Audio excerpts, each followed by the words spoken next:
I made a post earlier today on my community tab talking a little bit about what's going on, but I feel like I should actually talk to the camera too.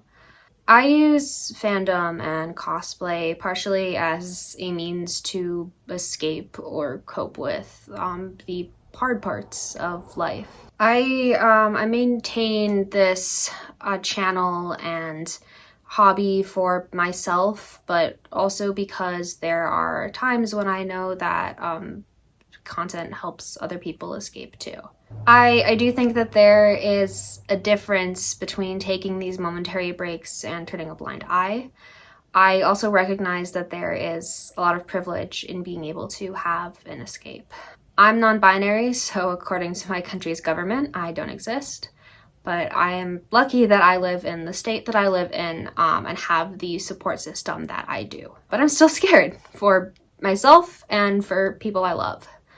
And for people I don't know who don't deserve to face the adversity that they are facing and will continue to face, especially in the next 4 years. I spent the night and morning after the election on a Discord server of other cosplayers. All of us were angry and sad and scared, but it helped that we were all that together. The weekend after the election this year was con, and the Thursday of day 0, a bunch of us met up for dinner. This was something that we had planned before the election and before we realized what was happening, and yeah.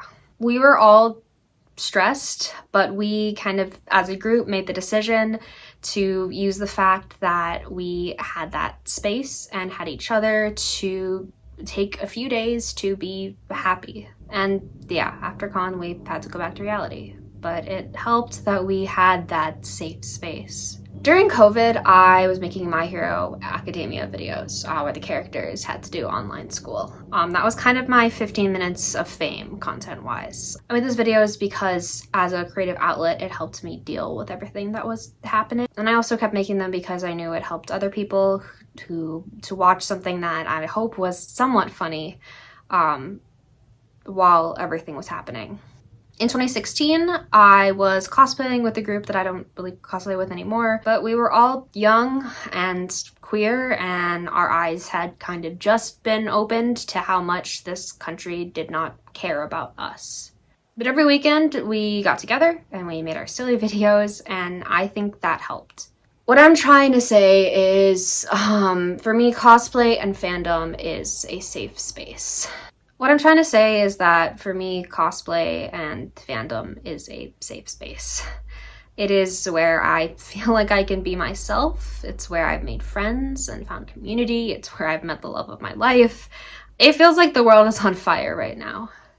I'm gonna keep making my silly content, but I'm also gonna do everything I can to stay informed.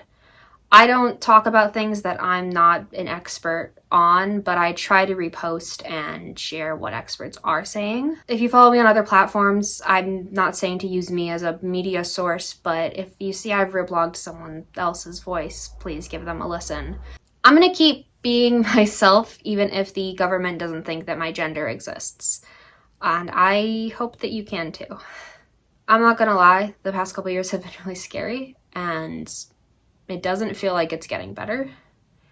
But I have a lot of hope in this generation and the younger generation. And as much as I want to fight the good fight, and I know that we can do it, I also know that sometimes we need to just make silly videos and laugh about ships. So that's what, at least on here, I'm gonna keep doing.